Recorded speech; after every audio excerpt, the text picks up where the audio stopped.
You can kiss me if you want to. You don't want to?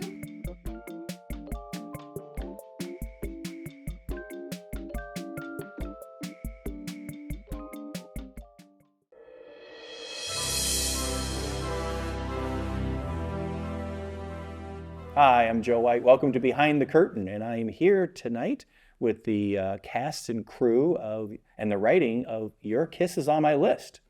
Janet Tyndall, who plays I won't tell them because they're going to see it later. Candra Baizan, who plays Woman. Yes. Christopher Lockheart, or Chris, depends on if it's a play or a stage, who wrote Your Kiss Is on My List. Depends on the reviews, really. Okay. If you like them, which do you want to be? Good reviews gets me Christopher. Okay. Bad reviews goes, Chris. Chris. And we have Dan Murphy, who played Man, also known as 388. Mm-hmm. Okay. So thank you so much for coming tonight. So you just watched it. What did people think of the show, the performance? Chris, you wrote it. I did write it. What was it that you thought? Did you feel that your vision was adequately portrayed? That's what in I this meant. film?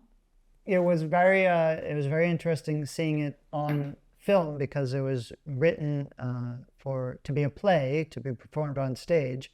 So seeing what Joe and his crew and his cast did to bring it into a real life setting, 3D setting, although it's still on a 2D screen. And it was all very clever, and I thought it added a lot to the script, added technically and literally new dimensions to the script. So well done all. Thank you for taking all that time and effort to put my words up on the silver screen. Thank you for writing it. Mm-hmm. I didn't do it for you, Joe. I did it years ago. Well, thank you for Before I writing met it. you. That's okay, but I knew someday I went back in time Faded. when you were writing it to make sure you got that. Kismet. So Candra, I bet this part is different from any other part you've played before. Yeah. Tell me some of the challenges of this particular Woman for you. Well, she's very quirky and why is she asking complete strangers to kiss her? So I guess sort of figuring out why someone might be motivated to do that and then turning her into a person that maybe you can relate to, maybe in some way, hopefully, or is likable. I think were some of the things that I tried to think through and figure out for myself. But I thought overall she was really fun, and I kind of, when I read the script, it immediately made me think of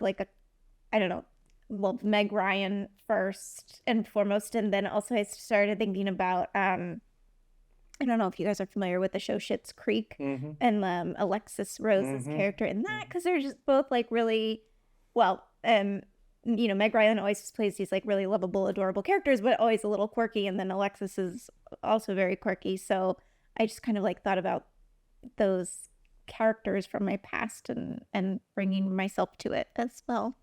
Nice job. Oh, thank you. Very quirky. Yeah. Well, you wrote her, so. So kind of the flip side of that, Yeah. Dan, you had a character who, Oh no, this character, I mean, a lot of this is just how much of myself I put it there, just how awkward I can be. But, that's the thing is, I really like this dialogue. I think it's snappy. I think it moves really well. To me, it harkened back to even older films, screwball comedies of the 40s and things like that. And really about just having this rapid fire or call and response dialogue that has a lot of humor in it, which is a lot of fun. So good. Joe, you told me that there were some little blips that you were wondering if we had noticed. Oh, You know what I'm talking about? yeah. I mean, when you see the show,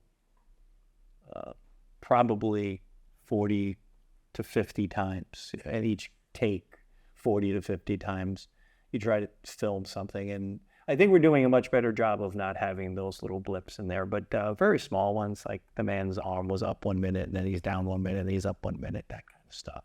And the plant was moved, in the beginning it wasn't blips. there. Yeah, so those two out of, 89 takes or so. Not bad, but I'm very picky when it comes to stuff like that. So I'm like, can we get everybody together and redo this? Get the plant back. But no, it's really more about the dialogue and the editing and how everything all comes together. So, but I'm just picky. So you talked about dialogue. Yes. Chris, you were generous enough to allow Joe to write an epilogue. Yes, it's dangerous to say no to Joe. So. So how did you feel about it? Oh, it was very clever. I like the implications of it. I like that little glimpse into the future. A lot of times you'll write a play, and if people like it, they'll come up and say, so what happens to him next? And I never know because I never think about it. But it's good to see somebody's been thinking about it. So yeah, it's nice to see an old friend has done well in the intervening years. And for the two of you to see your older selves. How was that? Oh boy. We're I don't know. I don't You picture had it much myself. worse. Yeah. Oh God, I thought I had a chance. Poor kid. I loved my older self. I hope that, Oh, that's she my- loves you too. Yeah, she seemed really cool and clearly successful. She's being interviewed, so that was, yeah, I didn't know. We're doing something right. Yeah, exactly. Right. Now So that maybe you're- everybody should be more like I just realized that Joe was going to play the older me. Then I should have really just done a Joe impression really heavily the whole I don't time. know what is a Joe impression. Just really, be really Maybe- loud What's a and Joe bombastic. impression? I don't know. Give one. Chris, give a I Joe just need to impression. follow you around and learn your mannerisms and be sure to incorporate them. All I know is he's had the advantage of seeing his future and knowing it's not too late to change. Steps can be now, taken. if he does change, does that change the ending of the film? How does that work when that time continuum happens? When people go back? That's we'll need the Marvel scriptwriters in here to help us with that one. That's out of my training and depth. Joe, what inspired you to write an epilogue? I honestly, a couple of things. One is I did want to know what happened to the character in some way, and then I thought of did they ever reconnect? In my mind was something I thought of, and then I was going through, like I do every night. I watch an hour and a half of my prior work on TV every night. No, I'm sorry. And so something popped up, a character that I played Ira Radford, streaming documentary person in the future. And I'm like, wow, wait a second. What if I combined him and, what if he was three? And then just spiraled into that. And then I was texting you and I said, do you want to be part of the show? And then I measured both of you, both exact heights. So actually, I didn't do that, but I just thought it would be kind of cool. I just thought I wanted to know what happened to the characters, and I thought of a cool way of doing that was going 30 years in the future. I'm sorry, 5 years in the future. Actually, the epilogue takes place in the past. Oh, okay. So, same question I had for Chris. Did it meet your vision when you saw it? Oh yeah, it's easier because they watched it, they wrote it, they acted in it, and you had nothing to do with it after that. Connor and I have been playing with this for a while, back and forth. So yeah, it did. Question to the group, if you don't mind me asking, is Floor is yours. I wasn't comfortable with the lack of kisses, because we didn't do a real kiss in either scene, which is fine. But what did you think of the way we covered the kiss from both angles? So there was no kisses because you were submitting it to a Utah film festival, or I think it was a combination of it went to Utah first, right? And then the Vatican. and then the Vatican. That was it. I don't know. It was a real. I guess I never got approval from my better half to go with the kiss, so we came up with a way to get it in there without it being in there. So that was more of a.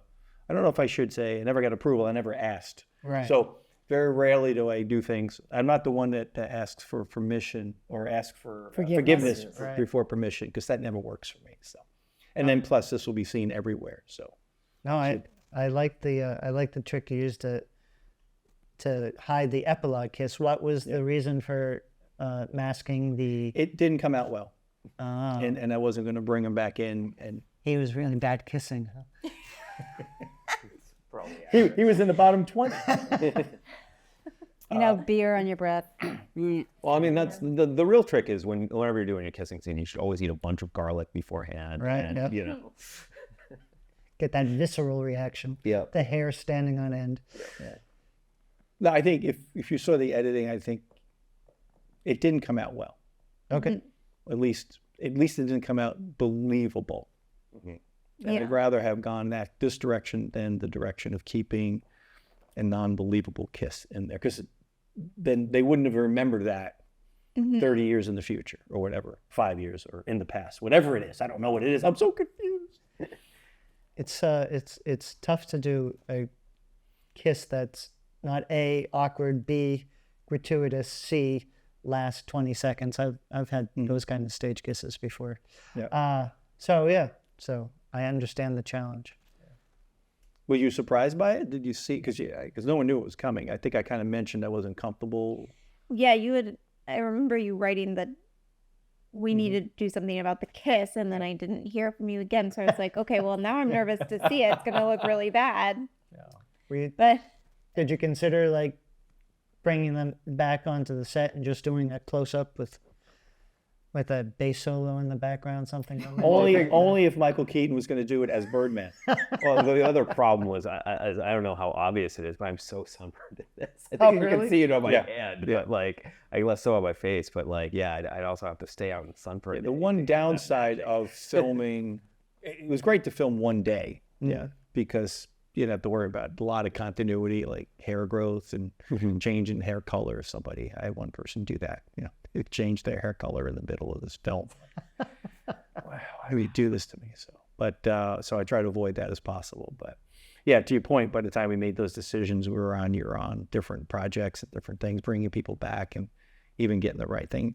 And I did that in Tommy and Michael, and we had to do it because there was some dialogue that was missing. We had to redo it, and it just was so apparent in my mind that it was like. Is that the award-winning Tommy Michael? Well,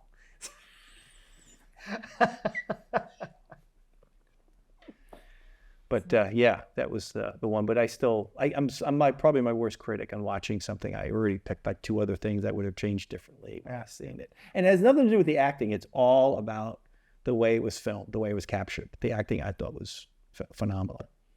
Wonderful. So speaking of acting and phenomenal, all of us are stage actors. So how was it working on a movie instead of a play? and am I supposed to start? Everyone's looking at me. Because we all Just want you to stare go back at first. one of them. Yeah. Peer pressure. Well, I wouldn't say I'm any kind of actor in particular. I've at this point done both, but I don't have a ton of experience in either, to be honest. But I mean, I think in terms of just the differences that I've observed in the small amount of time I've been doing this, there's a lot more subtlety captured on camera. So I think for me that in some ways makes it easier. I could just maybe be a little bit more myself than potentially on a stage. But at the same time, film acting, there's a lot of takes, so you're having to do it over and over again, like really in short succession. And so keeping something fresh can be a lot harder in that atmosphere, or like in those conditions, than when it's on stage. It's very fleeting. It just happens, and then the moment's done, you go on. And that's kind of nice. And then also being able to do it. We shot this like pretty much the script. Yep. But oftentimes you'll shoot things very out of order. Out of sequence. Yeah, and well, I say oftentimes, I've done it like twice. But that can be hard because if it's, you're shooting like the most heightened moments before you've done anything else, or like the first thing in the morning, it's just like getting to that place like really fast. Whereas in a play, you have the arc happen to you. So yeah, those are the differences for me. Yeah, I mean, I didn't notice again, I'm kind of with Candra, in which I'm not sure how much I would consider myself an actor either way, but I kind of felt similar that this didn't seem like a huge difference, largely because we shot this almost entirely in sequence more or less. So I mean, I feel like on other film productions, you might shoot it out of sequence, and then you just have to like remember what place am I at, and kind of getting yourself to. But with this, we kind of had that sort of arc of our characters as we're filming it, because we're filming it mostly in sequence. We kind of like stop at various points and then do like 3 takes of like various points, like just physically where we were, and just have breaks sort of there and do everything up until that break, but it was still mostly in sequence. So I didn't notice a huge difference, and like, but that's I think kind of more a byproduct of how we shot this. With other productions, I think it would be probably different. I've only done corporate films, mostly ones I've written, and they're desperate for actors, and then every time I do it, they say, "Chris, why are you yelling?" I say, "Oh, sorry. I'm used to being on the stage. The microphone's 2 inches away, not the back row, which is 200 feet away." So yeah, I'm really bad at film acting. I think it's different. Well, when I'm directing, I like to try to direct as if how I'd like to be directed if I was an actor. That makes sense. So I know that I like continuity. I like the sequencing as opposed to out of sequence. First scene, oh, you're dead, and then later on you got to do something different before that. And I understand there's logistical reasons for that, but when there's no logistical reasons, I think continuity makes sense, and you build up to that. So where I can, I try to do that. So that arc that Candra was talking about makes sense for you as well. Yeah, and rehearsal time too. And one of the things I think people talked about in the past, that when we've done films, they said, "Oh, here's your slides. Come in tomorrow and learn them, and stand there and say them and do that. And by the way, this is who you're working with tomorrow, and that's it." And in the cases we had multiple rehearsals at the tail end of the play rehearsals at the place itself. And I think that helps. Yes. And it brings a lot more to it than just trying to get people together to say their lines to each other the night of film. Yeah, I would agree with that, though. I think that we have a slight advantage with this because our characters are supposed to be strangers, whereas in other things, when they're supposed to be familiar with each other and they're just meeting for the first time, then that awkwardness is a detraction, whereas this awkwardness actually could have added some energy to this. So, but I just think it's worked. So. Yeah. I like the way you talk about using the awkwardness as energy, because I saw a lot of that in your character, and the moment that was such a contrast was when you sort of looked up to the ceiling and you were thinking, and you had this relax, and then you went back to that awkward. Was there anything going on in your head? I mean, well, it's just like so much of this was it's interesting in terms of getting familiar with scripts for me, because I think that there's a point in which like you can be almost, because most characters, I mean, sometimes you have characters, this isn't the case, but most characters are thinking of what they're saying as they're saying it. They're not necessarily like have this pre-planned and that they're going through. So there's always sort of that level of energy there. But I think that with that character, like they're confident in their speech, whereas they're not very confident in pretty much everything else they say. So like there is a contrast there during that moment. But that was just how I've approached it. So like really get the speech down. Everything else, like I can paraphrase a little bit. So what did you think about the role that you played in the film? I always have such a hard time watching myself and get very judgy, so I'm a little stuck on that. I liked the role. I liked, as you were saying, that she was confident enough 30 years later to still be doing this and to be talking about it. However, you had built in a little bit of edginess, that expectations, like, I hope you like that, to throw her off. So I found that kind of fun because it gave some more dimension to the character. I don't know about you. I had to think a lot about that invitation, "You can kiss me if you want to," because that's not something we automatically walk around saying. And I loved that here's this woman who has the, you will or you won't. Right, yeah. Well, I also think you asked during one of our rehearsals, I've audio tape you guys, because I watch it and some of the stuff we did, right? And I said, "Do you want to see it?" You said, "No, I don't want to see any of it." I never do. And because you asked the question, is how does she ask the question on it? I said, "So next rehearsal, I'll videotape and shared with how she did it, so you could try to emulate a little bit more about how she approached that." So thank you. Oh, you're welcome. Hopefully it was helpful. I don't know. I had approached it like, yeah, you're right. I mean, thinking about it now, like I would never. I mean, I knew this going. I would never go up to a stranger and say, "You can kiss me if you want to." But this whole idea that she has enough confidence to just ask and not. It doesn't matter to her if it's accepted or rejected. That's, I don't know, kind of cool. Go her. Go woman. Well, I'm glad to know that that's how you approach that, because I did see. I was like, oh, that's that coincidentally. It's like, no, you rehearsed that, so it was the same, and because I didn't think it's like, oh, they asked that the same way. Well, I figured she is who she is. Yeah. You're still the same person, even if you're 30 years old, 150 years old. Mm-hmm. One question I always ask everybody is and y'all ask you as well, what was the favorite line you said, and what was the favorite line you heard that you enjoyed watching on the film? Give you a couple seconds to think about that while I go into two quick things about the next couple things that are coming up. Because this film was just finished, it entered into some festivals, but we are having a festival in Ashland in October of this year, October 5th, 6th, and 7th at the Ashland VFW. This is going to be one of the 7 films that will be there, so feel free to come down and join us. And if you're got some feeble excuse and you're not going to be in town, or whatever, picking lint out of your belly button or something, that's a great analogy. But I'm going to have a streaming service so you can actually see these films, all 7 of them, for a very reasonable price of $25. I think you can see all, instead of going in 7 times and paying $3.50 for them. It'll be great, and it'll help us fund our future films, and it'll give great storytellers like Chris and great actors like Candra and Dan and Janet opportunity to be on film again in the next year.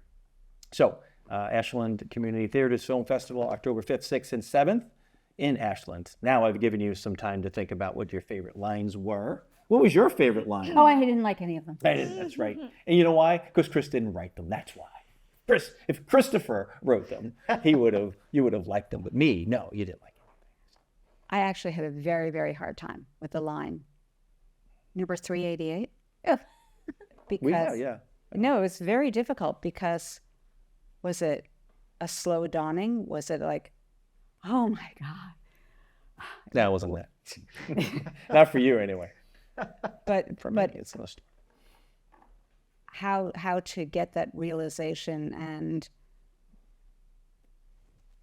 how much process on my face before I realized. So I looked at it and I'm like, not quite where I wanted to be, but it's my favorite line. We can work on that again if you want after the show's over. Thank you. Yeah. But it's my favorite line because it was so frigging difficult, and I'm still struggling with it. Candra, yours? I think probably the line that was the most fun for me to say when I was doing it was when I was recounting the worst kiss, and I go through all these things, and then I say, and then he groped me, and he smelled like beer, and like it's just because like Dan's reaction throughout is just like, okay, like so I was just like going through and not paying attention to him, but like I could hear him, and I just liked those moments. And then when we were watching, my favorite moment, again, it's also favorite because of Dan, but when he asks, can I ask you why you've kissed 387 strangers? And I say, sure. I like that. And then we actually had the extra moments of like the wide angle of you guys looking at each other. I Like, love three, the extra two, angle. Yeah, the extra moments. Those, milk whatever you can. yeah. Such an old joke. But hey, some of them are the best. I loved it. Yes, you can. Sure. And the look on your face, the facial expressions are great. Chris? Oh, that was, and I told Candra this during the viewing, that her expressions was my favorite line. Her not doing a line, the part where you are demonstrating what people look like who don't want to kiss. And that's always, when I see it on stage, that's the moment I zero into that gives me an idea of how much fun the actress has had with the part, how much thought she's put into it. And you obviously had a lot of fun with it and put a lot of thought into it. I thought that part was great. Oh, thank you. And we added the actor, because one of the things we had you do was Yeah. and literally we had you looking at him and you turned away. Okay. And then he was, so it was like little, Yeah, that reaction of him leaving. Yeah. was one of my favorite things to That's witness cameo, in this. right? That's cameo. He's right. Like, I think we talked about this before. It always reminded me of the man who pulls Jimmy Stewart out of the water when he's watching the exchange between Clarence and Jimmy Stewart. That is just like, what's going on here? It's a Wonderful Life. Exactly. And that was a lot of fun. But yeah, I mean, same thing as Candra, that whole, like, so much of this is about exchanges, more so than like individual lines, and that sequence of her describing the worst kiss, I do think is a lot of fun. And generally, I think some of the stuff that I liked was a lot of the moments in which, like, I'll say something and like just sort of half-heartedly and it's just like you can kiss me if you want to, okay, and it's like, no, wait, no, it's not like those moments of just sort of like turning of the way that she's interpreting what I'm saying is not the way I'm intending it. Various points. So. Joe, your favorite line?